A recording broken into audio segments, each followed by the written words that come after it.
Olá, amados, paz e bem, eu sou o presbítero Melquisedeque e estou aqui para os comentários da lição desta semana. Lições bíblicas da editora CPAD Classe de Jovens, primeiro trimestre de 2026. Nesse trimestre nós estamos estudando sobre salvação e a lição de hoje é a lição de número 10 com o tema arrependimento e fé como respostas humanas. Nós temos estudado esse trimestre sobre salvação, mecânica de salvação, suas particularidades, e uma coisa que a gente tem aprendido nesse trimestre é que nós temos responsabilidades com a nossa salvação. Não é mérito, é responsabilidade. E uma destas responsabilidades é a de responder com obediência ao chamado à salvação. Lembrando, meus irmãos, que você que gosta de ministrar na sua igreja com slides, então seja um assinante do bdemfoco.com. Sendo assinante do bdemfoco.com, você terá slides da revista CPAD 100% baseado na revista, com imagens de qualidade prontos para serem usados. E mais, esses slides que você terá direito quando fazer a sua assinatura, eles são editáveis. A maioria dos slides que você encontra na internet não são editáveis, o que obriga o professor a ter dois trabalhos, porque ele vai montar outro slide. Aqui no EBD em Foco, não. Você baixa o seu slide e você apenas fará as alterações que você desejar. Mas o slide está pronto e editável para você fazer as alterações que melhor atender à sua ministração.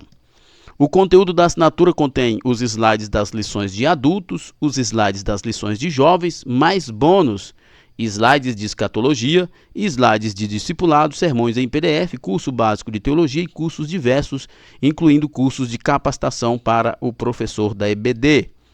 Nós temos também o aplicativo do EBD em Foco, que você pode acessá-lo instalando no seu telefone. Acesse a sua Play Store, procure por EBD em Foco e instale no seu telefone e acesse todos os subsídios e slides produzidos pelo EBD em Foco na palma da sua mão. Para mais informações, acesse o site www.ebdemfoco.com ou entre em contato com a nossa equipe pelo WhatsApp 94 DDD 984092869. Muito bem, vamos então para o nosso comentário. O texto principal da nossa lição se encontra no Evangelho segundo escreveu Marcos, no capítulo 1, verso 15, que diz: O tempo está cumprido e o reino de Deus está próximo. Arrependei-vos e crede no Evangelho. Palavras de Jesus, que inicia seu ministério, tanto aqui em Marcos, no capítulo 1, verso 15, quanto em Mateus, no capítulo 4, verso 17, com as mesmas palavras. O tempo está cumprido, o reino está chegando, vocês devem arrepender dos seus pecados e crer na mensagem do Evangelho para a salvação das suas vidas. O resumo da lição nos diz: a salvação é um dom da graça de Deus, recebido mediante arrependimento e fé. Essa resposta pessoal não é mérito humano, mas disposição humilde em receber a obra que Jesus realizou. Toda a nossa resposta diante da ação graciosa de Deus de nos salvar não é mérito, é disposição e responsabilidade. O texto bíblico se encontra em Marcos, capítulo 1, versos 14 e 15, e também em Romanos, capítulo 10, versos 9 a 11. Como você sabe, eu não vou me deter no texto por uma questão de tempo. Então vamos para a nossa introdução. A salvação é uma iniciativa divina, mas existe uma resposta humana. Qual seria essa resposta? Arrependimento e fé são as respostas exigidas por Deus diante da oferta da salvação. E a gente lembra aqui que Paulo diz lá em Romanos que a justificação ou a salvação é do início ao fim pela fé. E é pela fé que nós respondemos com arrependimento e é pela fé que nós nos entregamos a Jesus. Todo o arrependimento e toda a nossa ação de irmos ao encontro de Cristo, de nos render a Cristo, é porque cremos em quem Ele é e no que Ele fez. Não é nenhum mérito nosso, não é nenhuma ação nossa que nos faça capazes de produzir qualquer tipo de virtude em nós mesmos. Ao estudarmos esta lição, entenderemos como essas duas atitudes, arrependimento e fé, revelam nossa dependência da graça e como Deus nos chama a uma resposta pessoal. Isso é muito importante porque a resposta ela é imediatamente pessoal, mas ela também é coletiva, né? É coletiva no sentido de que nós somos chamados para a salvação pessoal, no sentido de que ninguém pode nos salvar e de que ninguém é responsável pela nossa salvação a não ser nós mesmos, mas que nós também fomos chamados para vivermos em comunidade. Nós somos chamados para fazer parte de um corpo, que é a igreja. Primeiro tópico, a salvação e arrependimento. O que é arrependimento? Arrependimento, do grego, é metanoia, significa mudança de mente, de atitude e de direção. A palavra arrependimento, né, tem a sua origem no grego, e no grego é metanoia.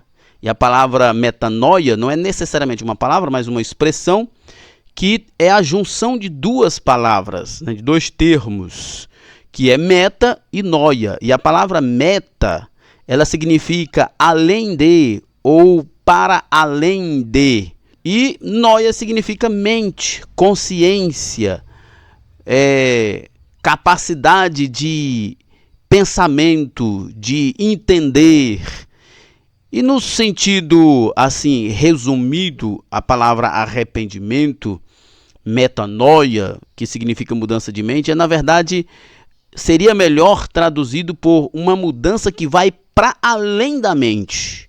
É uma mudança que vai para além da mudança intelectual, ou seja, arrependimento é uma mudança que vai para além da concepção da verdade, vai para o viver a verdade. Lembra do que Salomão diz, o sábio Salomão diz em Provérbios 4:23, de tudo que se deve guardar, guarda o teu coração, porque dele procedem as saídas da vida? Salomão está dizendo o seguinte, de tudo que você deve guardar, guarda o seu eu interior, porque as atitudes do seu dia a dia é proveniente do seu eu interior. E quando nós falamos de arrependimento, nós estamos falando desse eu interior, da mudança do eu interior, mas é uma mudança que vai para além da consciência do eu interior, vai para o meu dia a dia, para aquilo que eu faço.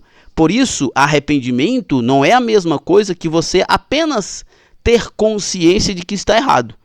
Não é a mesma coisa que você lamentar pelo erro, mas é principalmente pelo agir diferente. Por isso que Salomão disse, de tudo que se deve guardar, guarda o teu coração, né, o teu eu interior, a tua consciência, porque as práticas do seu dia a dia vêm do que o seu eu interior entende, crê, admite como verdade. Lembra do que Jesus disse? Que é do coração, ou seja, do seu eu interior, que vem os homicídios, os adultérios, ou seja, é o seu eu interior que produz os resultados do seu dia a dia. Ninguém chora, ninguém sorri, ninguém grita, ninguém corre por uma mera expressão fisiológica, biológica ou fisiológica, mas é uma expressão do seu eu consciente. Por isso, arrependimento ou metanoia é uma mudança que vai para além da sua mente.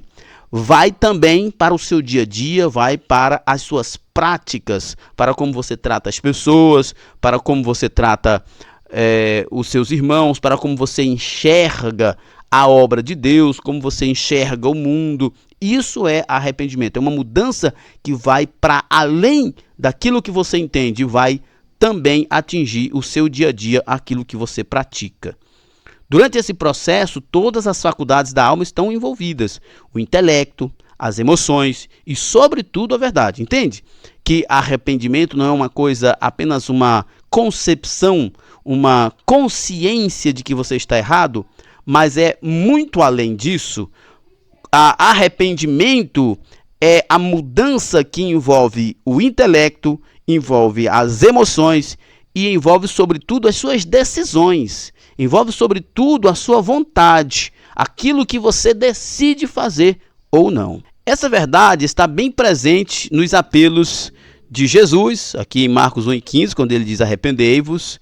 Em João Batista, Mateus 3,2, também ele diz arrependei-vos. E também de Pedro, em Atos 2,38, lá no grande sermão pregado por Pedro no dia do Pentecoste, onde ele diz arrependei-vos e crede no Senhor Jesus para perdão dos vossos pecados. Então, arrependimento, que é tudo isso que eu expliquei agora há pouco, é uma doutrina importantíssima e recorrente na Bíblia. Assim, percebemos que o arrependimento está no centro da mensagem do Evangelho, no Novo Testamento. Eu costumo dizer que no centro da vivência do Evangelho está o amor. O amor, né? Amor a Deus, amar a Deus sobre todas as coisas e ao próximo como a ti mesmo. Essa é uma expressão do que é o Evangelho na prática. O Evangelho sendo praticado. Mas, no centro da mensagem do Evangelho, a pregação do Evangelho não pode ser outra coisa senão a mensagem de arrependimento. Isso porque nós devemos levar em consideração qual é a condição do ser humano antes da fé, antes da salvação. O próprio apóstolo Paulo escreve isso lá em Efésios, capítulo 2, onde ele diz que estávamos mortos em delitos e pecados. Estávamos numa condição de inimigos de Deus, de filhos da ira. E por esta razão, nós precisamos de arrependimento, de olhar para nós mesmos, admitir quem nós somos, admitir que estamos errados e mudar, tanto na consciência quanto na prática.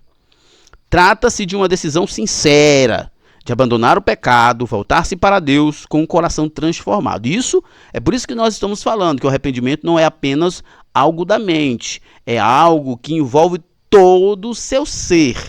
É preciso ser algo que envolva todo o seu ser para ser verdadeiro. Porque se não envolver todo o seu ser, não é verdadeiro. Precisa envolver suas emoções, seus sentimentos, suas decisões, suas vontades. Do contrário, não é verdadeiro. Até porque nós aprendemos, inclusive, na lição passada, sobre a questão da depravação total. De que todos os aspectos do ser humano foram contaminados pelo pecado. Isso é depravação total. Então, nesse caso, todos os aspectos da nossa existência precisam ser alcançados ou precisa viver esse arrependimento, essa mudança de mentalidade, de ação e de perspectiva. O arrependimento é obra do Espírito Santo. Um ensino claramente afirmado nas Escrituras é que ninguém se arrepende verdadeiramente sem a ação do Espírito Santo no coração. João 16,8 diz, quando ele vier, convencerá o mundo do pecado, do juízo e da justiça. É o Espírito Santo quem convence, por isso que vai para além da mente, porque é algo muito mais poderoso que acontece. O Espírito Santo nos convence de que estamos errados. É Ele quem atua nos nossos pensamentos, nas nossas emoções e na nossa vontade. Isso é importante lembrar, nós inclusive estudamos isso na aula passada, né? A nossa natureza é caída, o nosso desejo é sempre mais atuante, mais acentuado para o pecado, e nós sozinhos não conseguimos agradar a Deus. Precisamos do Espírito Santo de Deus agindo em nós. Sua operação é poderosa e ocorre no mais profundo do ser humano, naquilo que a Bíblia chama de coração, ou seja, no centro do nosso ser existencial. 2 Coríntios 5,17 diz, assim, se alguém está em Cristo, nova criatura são, ou nova criatura é, as coisas antigas já passaram e eis que tudo se fez novo, ou fizeram-se novas. Romanos 8,1 diz, agora, pois, já nenhuma condenação há para os que estão em Cristo Jesus. Percebe que é muito maravilhoso quando nós temos um encontro com Deus, né? Um encontro com Deus. Há uma mudança tão extraordinária, mas tão extraordinária, que a realidade ensinada pela Bíblia é, como diz Paulo, é uma nova criatura. Ou, como diz o próprio Jesus para Nicodemos, é um novo nascimento. Nesse sentido, o Espírito Santo desempenha um papel central nessa transformação de mente, atitude e direção na vida do pecador. Eu vou continuar refletindo, né, e repetindo essa ideia, que o arrependimento vai para além de uma mudança intelectual. E o comentarista está fazendo questão de mostrar isso, e o professor deve explorar isso com seus alunos. a mudança que o arrependimento produz, né, que o Espírito Santo traz o arrependimento, e a mudança que é o arrependimento vai para além da consciência de que está errado, vai para a transformação da mente, a forma de pensar, a forma como você vê o pecado, como você vê a si mesmo, como você vê o mundo. E óbvio, depois da afetação desses sentidos, é óbvio que vai afetar a sua atitude diária, a direção da sua vida, os passos que você vai dar na sua vida, tudo isso será afetado. O arrependimento não salva, mas é condição para receber a salvação. Isso porque é a Bíblia que está dizendo.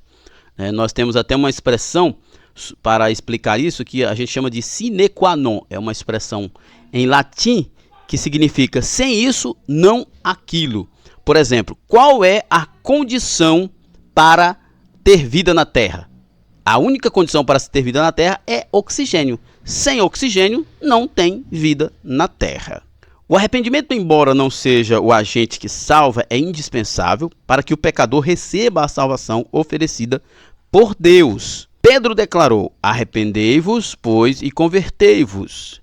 Atos 3:19, mostrando que a experiência do perdão e o refrigério espiritual dependem de um coração quebrantado diante de Deus. Olha só, por que o arrependimento é condição sine qua non para a salvação?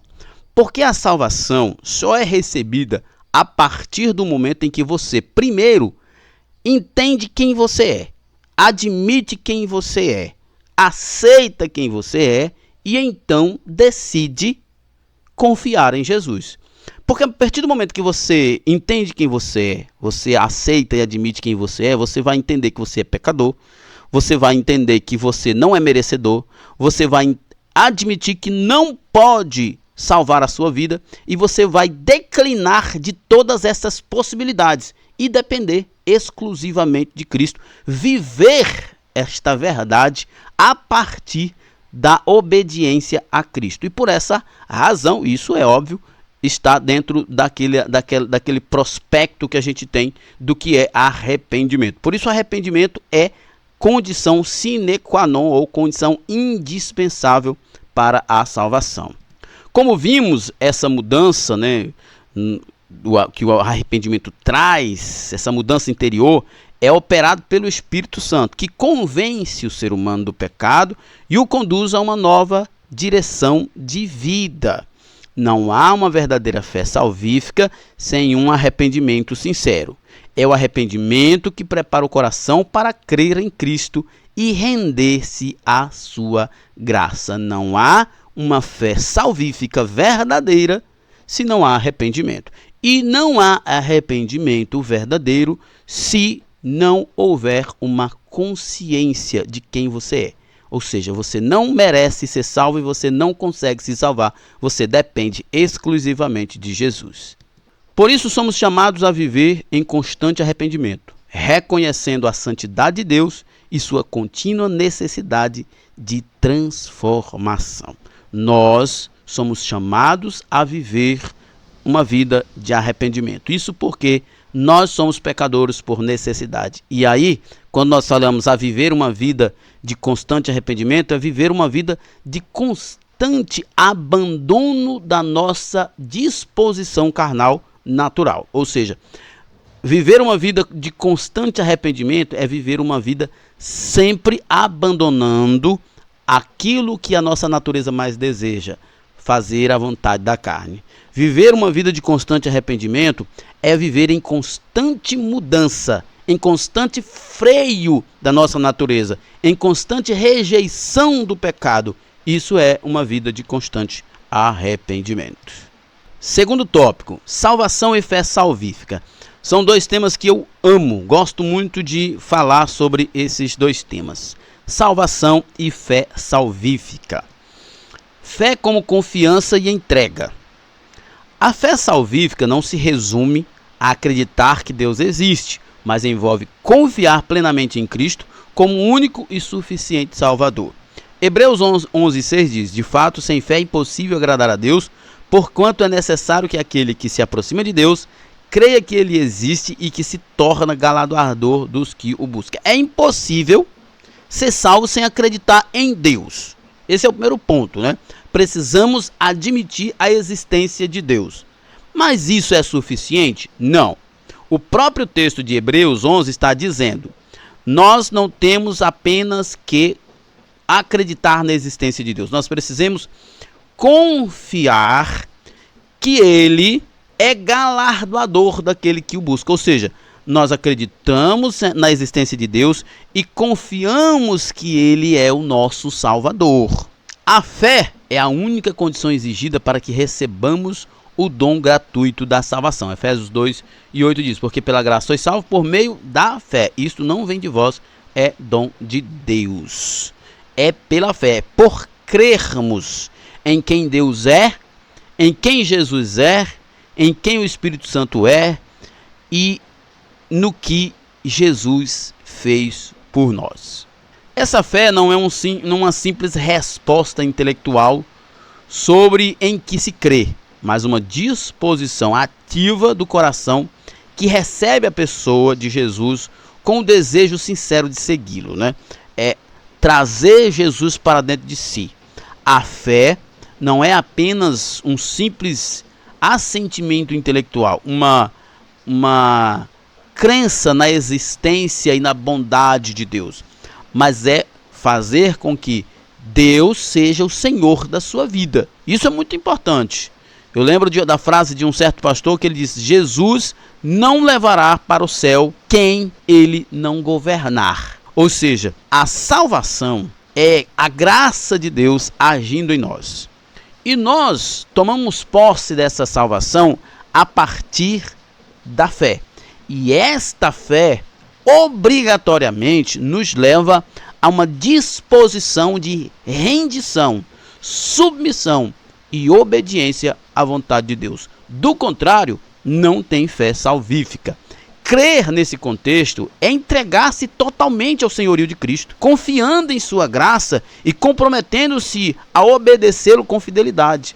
Charles Spurgeon dizia que a fé que não nos leva a uma entrega irrestrita, absoluta, a uma obediência total a Cristo, não é uma fé salvífica. A fé que não nos leva a obedecer a palavra de Deus não é a fé que nos levará para o céu, dizia Charles Spurgeon. Trata-se de uma fé que transforma, conduzindo a uma vida moldada por Cristo e sustentada por sua palavra. A graça, ela é escandalosa. Como assim, Melk? A graça é escandalosa no sentido de que a graça abraça qualquer pessoa. O mais vil pecador, do homossexual à prostituta, do mentiroso ao assassino, qualquer tipo de pecador, a graça abraça, traz para perto. Mas a fé, ela é radical, porque a fé, ela exige uma ruptura. A fé exige que você tome um lado. Sabe essa ideia de tomar um lado, não ficar em cima do muro? A graça não importa de que lado você está, ela vai lá e busca você. Mas para tomar posse da salvação, você precisa ter fé. E a fé exige que você tome um lado. De que lado você está? Do lado de Deus ou do lado do pecado? A fé em Jesus é tanto um ato único quanto uma ação contínua. A nossa fé está firmada em uma pessoa real, Jesus Cristo. Ele mesmo nos amou e voluntariamente entregou sua vida por nós. Esse é um ponto importante, porque muitas vezes eu já vi muita gente, muito por falta de conhecimento também, de achar que a nossa fé é um tiro no escuro, que a gente acredita no que nós não sabemos. Olha, nós muitas vezes não conseguimos explicar muita coisa, mas a nossa fé, ela tem fundamentos sólidos. A história prova isso, a Bíblia prova isso, a natureza prova isso, a própria experiência de cada crente prova que nós cremos em algo real, em algo verdadeiro. Inclusive eu estava assistindo uma entrevista de o Matheus Rangel, né, que é um teólogo, acho que ele é batista, e ele sendo questionado sobre a veracidade dos textos bíblicos. Será que a Bíblia é mesmo verdadeira? E ele diz assim: olha, os mesmos parâmetros que são usados para dizer que todas as outras obras de Platão, de Sócrates, de Epicúrio, deixa eu ver mais quem, Hammurabi, Código de Hammurabi, tantos outros documentos históricos que nós admitimos, por exemplo, Teorema de Pitágoras, e a história desses homens. Nós, ou pelo menos a ciência, a maioria das pessoas admitem que esses homens existiram e que aqueles escritos que nós temos acesso são de fato deles. Mas essas mesmas pessoas questionam se a Bíblia é verdadeira e se esses personagens bíblicos de fato existiram. A questão é que os mesmos parâmetros usados para provar a existência de Epicúrio, de Pitágoras, de Sócrates, de Platão, são os mesmos parâmetros usados para provar a existência dos personagens bíblicos e da autenticidade dos textos bíblicos. Se for para nós desistirmos da Bíblia como um documento verdadeiro, fiel, fidedigno, por falta de prova, nós temos que desistir de 90% da história humana. Porque são os mesmos parâmetros. O problema é que as pessoas criticam aquilo que elas já estão enviesadamente prontos ou tendenciosos a acreditar. Ou seja, elas tomam uma posição e daí elas começam a criticar. Mas a nossa fé é em algo que a própria história prova. Assim como os outros documentos históricos também são provados pelos próprios parâmetros que são exigidos como prova. Então, nossa fé não é um tiro no escuro, a nossa fé não é algo irreal, não é uma invenção, não é coisa da melancolia humana, não é coisa do fracasso humano, não é coisa da fuga humana, nada disso. A nossa fé, ela é real e ela se baseia em coisas que historicamente foram provadas. Essa fé não é estática, mas dinâmica, que cresce e amadurece à medida que nos relacionamos com Deus e ouvimos sua palavra. Romanos 10:17 diz que a fé vem pelo ouvir.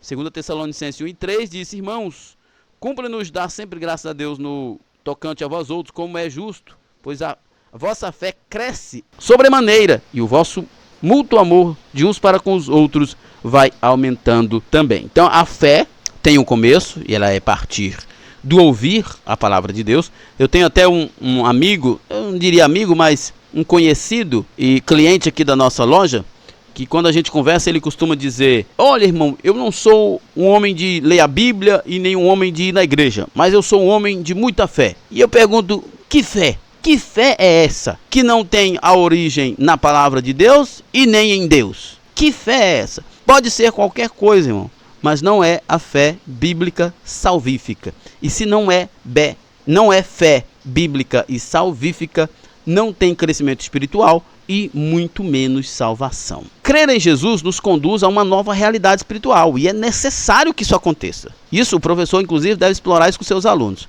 Crer em Jesus nos conduz a uma nova realidade espiritual. Lembra do que Paulo diz? 2 Coríntios 5:17, aqueles que estão em Cristo, nova criatura são. Lembra do que Jesus disse a Nicodemos? Vos é necessário nascer de novo. Crer em Jesus nos conduz a uma nova realidade espiritual. Se nós, aceitando a Jesus, fazendo parte de uma igreja e não vivemos uma nova realidade espiritual, então nós não cremos de fato em Jesus. Não morremos para o pecado e, portanto, não conseguiremos viver para Deus. Porque crer em Jesus nos conduzirá a uma nova realidade espiritual, aonde nós morreremos para o pecado e viveremos para Deus em Cristo Jesus. Essa transformação profunda não vem de nós, porque nós estamos mortos em delitos e pecados, mas é operada pelo Espírito Santo que habita em nós e nos guia em novidade de vida. É o Espírito Santo quem age em nós, nos convencendo de que viver no pecado é levar à morte. E então o Espírito Santo nos convence alegremente e amorosamente a crer em Jesus Cristo. A fé nos une a Cristo. Por meio da fé, o pecador é justificado diante de Deus, passando a ter paz com Ele. Romanos 5:1 diz: justificado, pois, mediante a fé, temos paz com Deus, por meio de nosso Senhor Jesus Cristo. Essa ideia de ter paz com Deus significa que nós éramos inimigos. O texto de Paulo em Efésios 2 diz que éramos filhos da ira, nós éramos inimigos de Deus. E quando nós aceitamos a Jesus no sentido de que nós temos a fé verdadeira, confiamos em Cristo, nós então nascemos de novo, somos justificados e então recebemos a doação de filhos.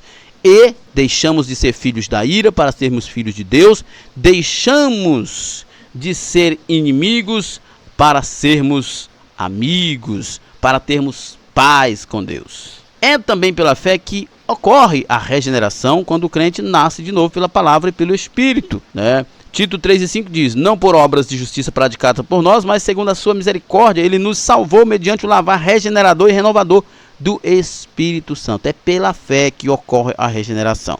Não é pelo que nós fazemos. Isso, inclusive, está sendo muito pouco pregado, muito pouco ensinado na igreja. Então, essa lição, especificamente a lição de hoje, é uma boa oportunidade para o professor explicar isso para os seus alunos, especialmente numa classe de jovens, de que eles não são salvos pelo que eles fazem. Eles são salvos pela fé naquilo que Cristo fez. Em suma, eles são salvos por aquilo que Cristo fez. E o que eles precisam fazer é crer, confiar, acreditar e confiar plenamente que isso é verdade e poderoso para mudar suas vidas. Essa mesma fé permite que recebamos o Espírito Santo como selo da salvação e garantia da herança eterna. A fé, portanto, não é apenas um ato inicial, mas o elo vivo que nos une a Cristo, tornando-nos participantes de sua vida. Porque é aquela ideia, sem fé é impossível agradar a Deus. E a fé é o que nos une a Ele.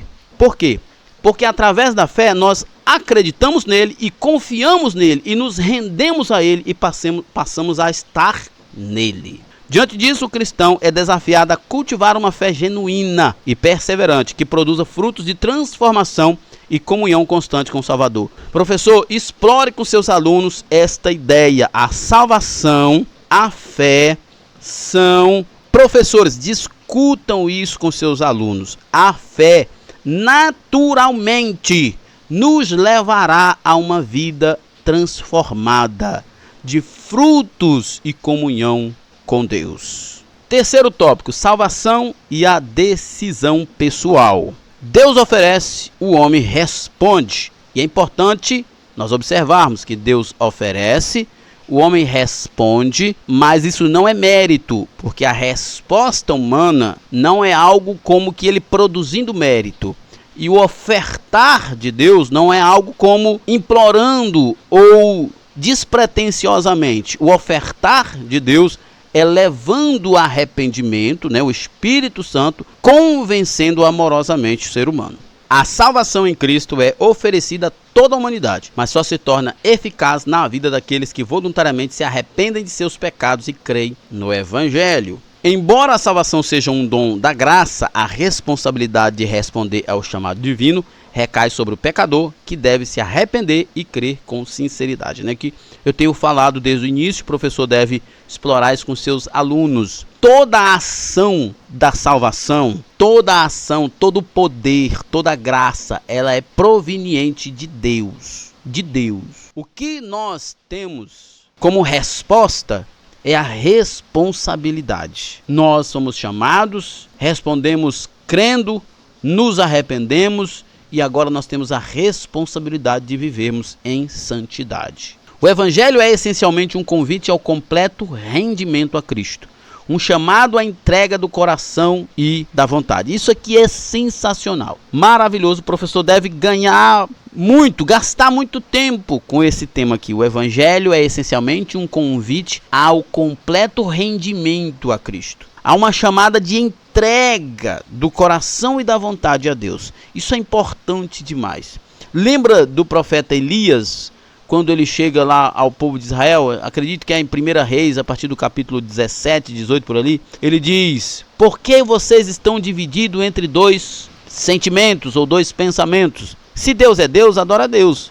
Mas se vocês acham que Baal é que é Deus, então adore a Baal. O que não dá é para vocês adorarem a Deus de manhã e a Baal à noite. Ou seja, ou vocês se entregam a um ou se entregam a outro. Porque não dá para vocês viverem e dizer que tem uma fé verdadeira se vocês estão dividindo vocês entre dois senhores. Isso não existe. O Evangelho é essencialmente um convite de Deus às pessoas para que elas se rendam completamente a Cristo. Entregue completamente o seu coração e a sua vontade a Cristo. Se o seu coração e a sua vontade está dividida entre Deus e você mesmo e o seu pecado, então você ainda não creu de verdade. Essa resposta, embora capacitada pelo Espírito, é pessoal e consciente e demonstra que Deus não força ninguém a ser salvo. Ele convida e espera uma entrega livre e amorosa. É óbvio que os argumentos de Deus maravilhosos e inegociáveis, né? E não tem nada que possa superar a eles, né? Os argumentos de Deus é sensacional. Por que as pessoas são tão estúpidas em não acreditar? Porque os argumentos de Deus você está mortos em seus delitos e pecados, mas eu salvo você, eu tiro você do lamaçal do pecado, eu livro você da condenação eterna e te dou vida eterna. Olha a forma de convencimento. Que maravilhoso. Olha o convite que Jesus faz. Sai desse mundo de pecado, onde você vai para o inferno. E enquanto você não vai para o inferno aqui nessa vida, você pode ser assassinado, você pode viver uma vida de escravidão. Sai desse mundo e vem para mim, para que você tenha uma vida abundante. Olha a forma de convite. Olha a persuasão desse convite. As pessoas que não entendem, né? Mas a Bíblia diz que o Deus desse mundo cegou o entendimento das pessoas. Então nós temos que orar para que a pregação do Evangelho seja poderosa para quebrar estas cegueiras do entendimento das pessoas. A cooperação humana não é mérito, é resposta. Responder com fé e arrependimento não significa que o ser humano salva a si mesmo, mas que aceita com humildade a obra que Deus realizou em Cristo. Assim como não há mérito algum em um necessitado estender as mãos para receber uma esmola, como escreveu o teólogo pentecostal Meyer Palmer, também não há mérito em abrir o coração para receber a nova vida oferecida na cruz de Cristo, né? O que nós temos como resposta é a responsabilidade de aceitar ou não, mas isso não confere nenhum mérito a nós. Trata-se de uma resposta à graça, não de uma conquista humana.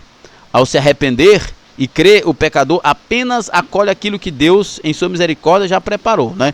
Quando o pecador aceita, ele está admitindo a sua incapacidade de ser salvo. Ele está admitindo que só Deus pode dar um jeito na vida dele. Dessa forma, embora não produza salvação, o ser humano coopera com ela quando se rende ao chamado do Evangelho. Coopera no sentido de que ele admite que ele não pode ser salvo e que Deus é o único Salvador em Cristo Jesus, nosso Senhor. A graça não anula a responsabilidade. Desde o início eu venho falando sobre a questão da responsabilidade, que é importante que o professor discuta isso com seus alunos. A relação entre a soberania divina e a responsabilidade humana é uma realidade presente nas Escrituras, e ambas coexistem de forma harmoniosa no plano de salvação. Assim, pois, amados meus, como sempre obedecestes, não só na minha presença, porém muito mais agora na minha ausência, desenvolvei a vossa salvação com temor e tremor, porque Deus é quem efetua em vós tanto querer como realizar segundo a sua boa vontade, né? A relação entre soberania divina e responsabilidade humana é uma realidade presente nas Escrituras. Eu gosto de uma explicação do A.W. Tozer, que ele diz que a salvação ela está nesse aspecto responsabilidade humana e soberania divina, comparada a um transatlântico, né? Que sai aqui do porto, vamos dizer aqui, do porto de Santos para um porto em Nova York. As pessoas, não importa o que elas façam, o transatlântico vai sair e vai chegar, porque isso independe delas, é um decreto. Ele vai sair do porto e vai atracar no outro. Agora, o que elas fazem nesse tempo dentro do transatlântico é responsabilidade delas e elas arcarão com as consequências. O ser humano será julgado pela resposta que der ao chamado de Deus por meio de Cristo. Esse texto de João 3 é muito forte. Quem nele crê não é julgado, porque admite Deus como Senhor, entregou a sua vida a Ele, nasceu de novo, está em Cristo. Ou como diz Paulo em Efésios 2:10, é criação de Deus em Cristo. Ou seja, está num novo lugar, é inatingível, inalcançável pelo pecado, né? Então quem nele crê não é condenado, porque foi salvo, foi resgatado por Deus. O que não crê já está julgado, porquanto não crê no nome do unigênito Filho de Deus. E essa ideia aqui, aquele que não crê já está julgado porque não crê no nome de Jesus, é porque Jesus é a única fonte da salvação. É tipo assim, olha, para você ser curado, você precisa tomar esse remédio, mas você não toma, então não tem como ser curado, não tem como. Para você ser curado de uma gripe, você precisa tomar um remédio contra a gripe, né? Assim, de forma genérica. Mas aí você não toma, então você não vai sarar. Então, quando o texto bíblico fala, portanto, aquele que não crê já está julgado, é porque ele está rejeitando o único remédio que traz a cura para ele. Então, não tem solução para ele. Existe um remédio. O remédio é crer em Jesus Cristo. Se a pessoa não crê, então ele já está condenado, porque ele está rejeitando o único remédio. Não é Deus sendo perverso, é a pessoa que está rejeitando o único remédio, a responsabilidade dele. Nesse sentido, é importante afirmar desde já que no ensino do Novo Testamento a graça jamais anula a responsabilidade humana. Como no Éden, Deus deseja que o ser humano se aproxime dele de forma voluntária e consciente, não por imposição, mas por amor. É o amor de Deus que nos constrange e nos convence. É triste. Isso é uma realidade, mas é triste, inclusive o professor deve explorar isso com seus alunos, que muitos cristãos e muitas pessoas que se dizem cristãos estão na igreja porque tem medo do inferno, tem medo das consequências dos seus pecados, não por amor a Cristo. É trágico, é triste e é um problema, porque essas pessoas não são salvas. Diante disso, somos chamados a responder à graça divina com um coração disposto e obediente, pois a salvação, embora gratuita, exige uma resposta pessoal e jamais poderá ser terceirizada. Jesus morreu na cruz do Calvário para salvar a mim, a você, e isso de forma pessoal também. E por isso que eu não tenho como eu pedir para alguém me salvar ou receber a graça no meu lugar. Se eu não posso terceirizar o recebimento da graça e nem da fé, também não posso terceirizar a responsabilidade. Muito bem, nossa conclusão. A salvação é pela graça de Deus, mas essa graça exige uma resposta: arrependimento e fé. Isso revela que, embora a salvação não dependa de obras humanas, Deus nos chama a cooperar com seu agir por meio de uma entrega sincera. Arrepender-se e crer são atitudes que abrangem o coração para a ação transformadora do Espírito Santo. Você tem vivido uma fé que apenas acredita ou uma fé que transforma e une você cada vez mais a Cristo? Que maravilha! Muito bem, chegamos ao final de mais um comentário. Ficamos por aqui. Lembrando que na plataforma bdinfoco.com você tem tudo o que precisa para ministrar uma aula de excelência na EBD. Paz e bem a todos.